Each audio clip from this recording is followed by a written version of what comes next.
యుద్ధం మళ్ళీ ముదురుతుంది. అమెరికా యుద్ధ విమానాన్ని కూల్చేసింది Islamic revolutionary guards corps.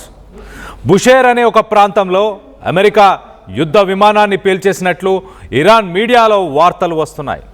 Iran national టెలివిజన్లో ఈ వార్తలు వచ్చాయి. సోషల్ మీడియాలో కొన్ని వీడియోలు వైరల్ అవుతున్నాయి. మరోవైపు ఇరాన్పై భీకర దాడులకు అమెరికా ఆర్మీ సిద్ధమైంది. హార్మోజ్లో ఇరాన్ ఆయిల్ ట్యాంకర్ను పేల్చేసింది అమెరికా దళాలు. దాడిలో ఇరాన్ సైనికులు మరణించినట్లు అనుమానం వ్యక్తపరుస్తున్నారు. షాహిద్ బఘేరీ సమీపంలో ఇరాన్ డ్రోన్ క్యారియర్ని ధ్వంసం చేసింది అమెరికా. రెండు దేశాలు పరస్పర దాడులతో మిడిల్ ఈస్ట్లో ప్రస్తుతానికి హై టెన్షన్ వాతావరణం నెలకొనుంది. మరోసారి యుద్ధం తీవ్ర రూపం దాల్చే ఛాన్స్ ఉన్నట్టు తెలుస్తుంది. ఒక పక్కన చర్చలు నడుస్తున్నాయి. 60 రోజుల పాటు సీజ్ ఫైర్ని అమలు చేద్దామంటూ ఒప్పందాలు కుదిరే సమయానికి ట్రంప్ అప్రూవల్ కోసం వెయిట్ చేస్తున్నారు, ఒక 60 రోజుల సీజ్ ఫైర్ కోసం. అలాంటి సమయంలో మరి దాడులు మాత్రం మరో పక్కన కంటిన్యూ అవుతూనే వస్తున్నాయి. ఇరాన్ స్టేట్ మీడియా చాలా క్లియర్గా బుషేర్ అనే ప్రాంతంలోని జామ్ అనే ఏరియాలో మా ఎయిర్ డిఫెన్స్ సిస్టమ్ అమెరికాకు సంబంధించిన ఒక ఫైటర్ జెట్ని కూల్చేసింది అంటూ ఇరాన్కి సంబంధించిన స్పోక్స్ పర్సన్ చెప్పుకొచ్చారు. మరో పక్కన ఇరాన్ నేషనల్ మీడియా చెప్తుంది. కానీ అమెరికా దీన్ని తోసిపుచ్చే ప్రయత్నం చేస్తుంది. అమెరికాకు సంబంధించిన సెంట్రల్ కమాండ్ చాలా క్లియర్గా మా దగ్గర ఉండాల్సిన ఫైటర్ జెట్స్ సంఖ్యని మేము సరిచూసుకున్నాము, అవి యాజ్టీస్గా ఉన్నాయి, సో మా దగ్గర ఆ సంఖ్య తగ్గలేదు, అది మా ఫైటర్ జెట్ కాదు, ఇరాన్ చెప్తున్న వార్తలు నిజం కాదు అంటూ అమెరికా చెప్పుకొస్తుంది. మరోపక్క చర్చలు నడుస్తూ 60 రోజులు సీజ్ ఫైర్ని ఇంకా పొడిగించాలి అని చర్చలు నడుస్తున్నాయి. అవి ట్రంప్ అప్రూవల్ కోసం వెయిట్ చేశాయి. సీజ్ ఫైర్ని అమలు చేస్తారన్న సమయంలో Islamic revolutionary guards strait of Hormuz నుంచి వెళ్తున్న ఒక 4 షిప్పుల పైన దాడులను నిర్వహించింది. ఆ 4 షిప్పులు కూడా యునైటెడ్ స్టేట్స్ ఆఫ్ అమెరికాకు సంబంధించిన షిప్స్గానే వాటిని పరిగణించాయి ఇరాన్ అంటూ చెప్పుకొస్తున్నాయి. మరోపక్కన యునైటెడ్ స్టేట్స్ గురువారం రోజు అమెరికా ఇరాన్కి సంబంధించిన మిలిటరీ ఆయిల్ ట్రేడ్ పైన, అంటే ఇరాన్ నుంచి వచ్చే ఆయిల్ ట్యాంకర్ల పైన మరొకసారి ఫ్రెష్గా శాంక్షన్స్ని విధించింది. అమెరికా ట్రెజరీ డిపార్ట్మెంట్ 8 వెజల్స్, ఇరాన్కి సంబంధించిన 8 షిప్స్ని, అలాగే పెట్రోలియం ప్రోడక్ట్స్, క్రూడ్ ఆయిల్ని తరలిస్తున్న వాటిని బ్లాక్ లిస్ట్ చేశాము, ప్రపంచవ్యాప్తంగా ఆ షిప్స్ని బ్లాక్ లిస్ట్ చేశామంటూ అమెరికా చెప్పుకొస్తుంది. అమెరికా శాంక్షన్ చేసిన ఈ ఆయిల్ ట్యాంకర్స్ పేర్లు ఒకసారి చెప్పే ప్రయత్నం చేస్తా. ఫ్లోరా, కొమోరోస్ ఫ్లాగ్డ్, హాన్సియో, పనామా ఫ్లాగ్డ్, గ్యాప్ 3. ఈ ట్యాంకర్స్ని ప్రస్తుతానికి అమెరికా వాటిని బ్లాక్ లిస్ట్ చేసినట్టు తెలుస్తుంది. సో మరోపక్క యుద్ధం పరిస్థితి ఒక్కసారి చూస్తే సీజ్ ఫైర్ ఒప్పందం జరగబోతుంది అంటూ చర్చలు వస్తున్న సమయంలో ప్రస్తుతానికి Trump final couple of language points కొన్ని ఉన్నాయి, అంటే ఫైనల్గా చర్చించాల్సిన అంశాలు కొన్ని ఉన్నాయి, అవి చర్చించిన తర్వాత ముందుకు వెళ్తాము అంటూ ట్రంప్ ఆయన మాట్లాడుకొచ్చారు. మరో పక్కన America vice president JD Vance negotiations continue అవుతున్నాయి. కొన్ని డిస్కషన్స్ దగ్గర ఆగిపోయాయి. ఇరాన్కి సంబంధించిన తాస్నిమ్ న్యూస్ ఏజెన్సీ మాత్రం ఈ వాదన ట్రంప్ అలాగే అమెరికా వైస్ ప్రెసిడెంట్ వీళ్ళు చెప్తున్న వాదనని కొట్టిపారేస్తుంది. మరో పక్కన ఒక్కసారి ఆ ఫైటర్ జెట్ కుప్పకూలిపోయిన ఆ విజువల్స్ని ఒక్కసారి చూసే ప్రయత్నం చేద్దాం.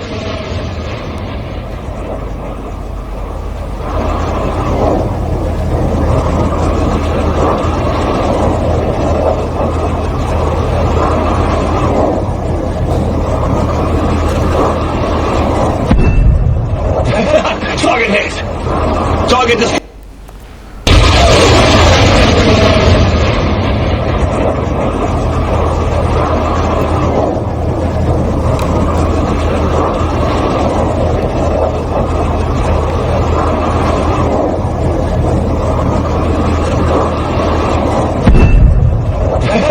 Target hit. Target destroyed.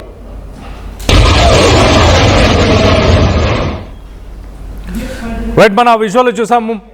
ఒక ఫైటర్ జెట్ ఫ్లై చేస్తున్న సమయంలో ఇరాన్కి సంబంధించిన ఎయిర్ డిఫెన్స్ సిస్టమ్ ఒకసారిగా యాక్టివేట్ అయింది, మిసైల్స్ని లాంచ్ చేసింది. ఆ మిసైల్స్ ఆ ఫైటర్ జెట్ని కూల్చడానికి దాంతోపాటు వెళ్తున్నాయి.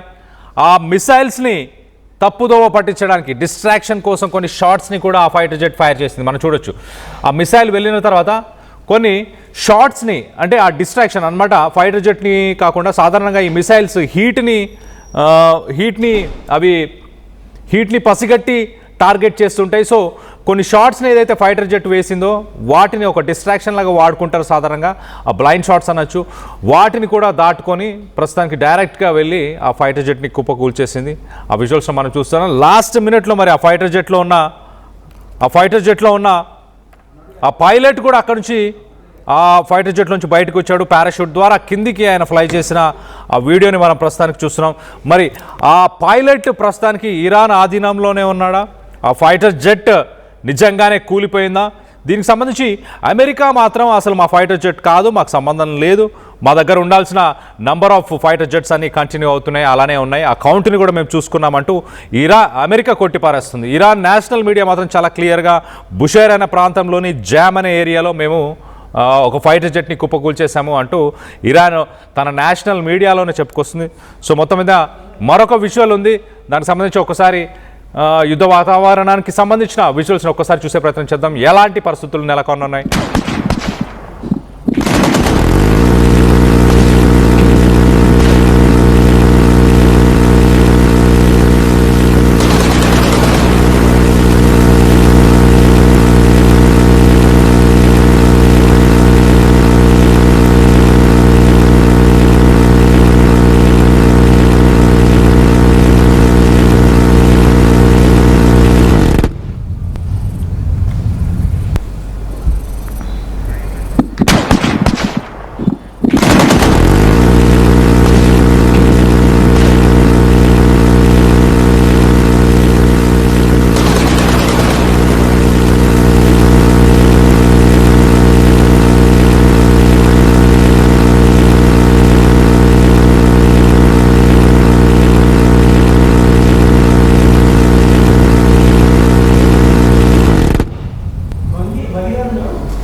రైట్, మనం చూస్తే ఆ విజువల్ చాలా క్లియర్గా మరొక ఫైటర్ జెట్ని ఇరాన్ ఎయిర్ డిఫెన్స్ సిస్టమ్ కూల్చే ప్రయత్నం చేస్తుంది. ఆ ఎయిర్ డిఫెన్స్ సిస్టమ్ ఎంత పటిష్టంగా పనిచేస్తుందో ఒక ఎగ్జాంపుల్గా చూపించే ప్రయత్నం ఇరాన్ చేస్తుంది. మరొక రైట్ సైడ్ విషయంలో మనం చూడొచ్చు, ఇరాన్ నిన్న స్ట్రైట్ ఆఫ్ హార్మోజ్ నుంచి వెళ్ళడానికి ప్రయత్నం చేసిన ఒక 4 షిప్స్ని ఇరాన్ టార్గెట్ చేసింది. వాటిపైన కాల్పులు కూడా జరిపినట్టు తెలుస్తుంది. దానికి సంబంధించిన విజువల్స్ని మనం చూస్తున్నాం. ఆ 4 షిప్స్ అమెరికాకు సంబంధించిన షిప్స్గానే ఇరాన్ గుర్తించింది. మరోపక్కన ఇరాన్ స్ట్రైట్ ఆఫ్ హార్మోజ్లో ఒక టోల్ గేట్ని నిర్వహిస్తుంది, డబ్బులు వసూలు చేసే ప్రయత్నం చేస్తుంది.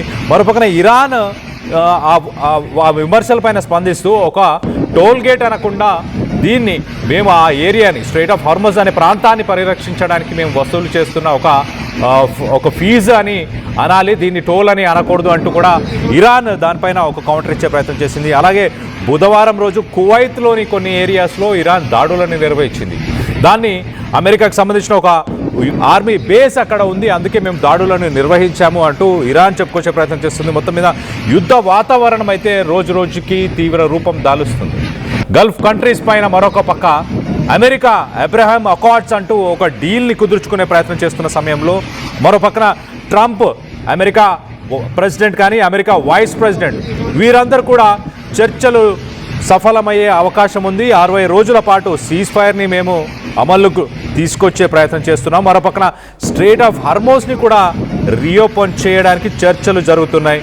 పూర్తిగా ఇవి సఫలం అవ్వబోతున్నాయి, ఖచ్చితంగా మంచి రోజులు వస్తున్నాయంటూ ట్రంప్ స్టేట్మెంట్స్ ఒక పక్కన ఇస్తున్న సమయంలోనే స్ట్రైట్ ఆఫ్ హార్మోజ్లో ఉన్న 4 షిప్స్ని అటాక్ చేశారు. ఎట్ ద సేమ్ టైం అమెరికాకు సంబంధించిన ఒక ఫైటర్ జెట్ని ఇరాన్లోని బుషేర్ అనే ప్రాంతంలో ఇరాన్ ఎయిర్ డిఫెన్స్ సిస్టమ్ కూల్చేసిందంటూ ఇరాన్ నేషనల్ మీడియాలో వార్తలు వస్తున్నాయి. సో మొత్తం మీద యుద్ధం ఆగే పరిస్థితులు అయితే కనిపించట్లేదు. ప్రపంచ దేశాలకు సంబంధించిన ప్రధాన మంత్రులు, ప్రెసిడెంట్స్ వీరందరూ కూడా రానున్న రోజుల్లో గడ్డు పరిస్థితులు ఎదుర్కోవాల్సిన అవకాశం ఉంటుంది. అందుకే ఇంధనాన్ని తగ్గించుకోండి, అలాగే ఫారెన్ కరెన్సీ నిల్వలను ఖర్చు చేయకుండా ఉండడానికి స్వదేశీ ఉత్పత్తులపైనే ఆధారపడి ఉండాలి, స్వదేశీ ఉత్పత్తులనే కొనుగోలు చేయాలి అంటూ చెప్పుకొచ్చారు. సింగపూర్ ప్రధానమంత్రి కూడా ఇలాంటి స్టేట్మెంట్సే రానున్న రోజుల్లో గడ్డు కాలాన్ని ఎదుర్కొనే అవకాశం ఉంటుంది. 2026లో ఆర్థిక మాంద్యం అలాగే అన్ఎంప్లాయ్మెంట్ రెండు కలిసి, అంటే ఒక పక్కన ఇన్ఫ్లేషన్ మరో పక్కన అన్ఎంప్లాయ్మెంట్ రెండు కలిసి స్టాగ్ఫ్లేషన్ అనే ఒక కొత్త సిట్యువేషన్ని మనం ఎదుర్కొనే అవకాశం ఉంటుంది. 1970లో ఏదైతే ఆయిల్ కొరత ఏర్పడి ప్రపంచ దేశాలు ఒక స్టాగ్ఫ్లేషన్ని ఎదుర్కొన్నాయో అలాంటి గడ్డు పరిస్థితులు ఈ సంవత్సరం మనం ఎదుర్కొనే అవకాశం ఉంటుంది అటు వరల్డ్ బ్యాంక్ కూడా చెప్పుకొస్తున్న పరిస్థితి. సో మొత్తం మీద వాస్తవానికి ట్రంప్ తీసుకున్న డెసిషన్స్ వల్లే ఇలాంటి పరిస్థితులను ప్రపంచ దేశాలు ఎదుర్కొంటున్నాయి. అమెరికా గతంలో కూడా ఎన్నో దేశాలతో యుద్ధంలో పాల్గొన్నా కూడా ఇలాంటి పరిస్థితులు ఎదుర్కోలేదు. సో ప్రస్తుతం ట్రంప్ వల్లే ఈ పరిస్థితులు ఎదుర్కొంటున్నాము అంటూ ప్రపంచ దేశాలు కూడా ఆలోచనలో పడిపోయినట్టు తెలుస్తుంది. దీనికి సంబంధించి మీరేమనుకుంటున్నారు? రానున్న రోజుల్లో అలాగే ఇప్పుడు ఎదుర్కొంటున్న పరిస్థితులకి కారణం ఎవరు అని మీరు భావిస్తున్నారు? మీ అభిప్రాయాలని కింద కామెంట్ రూపంలో తెలియపరచండి. అలాగే యుద్ధం ముగిసిందని మీరు భావిస్తున్నారా? సీజ్ ఫైర్ అమలులోకి మరొక 60 రోజుల సీజ్ ఫైర్ అమలులోకి వస్తుందని మీరు భావిస్తున్నారా? మీ అభిప్రాయాలు ఏంటనేది కింద కామెంట్ రూపంలో తెలియపరచండి.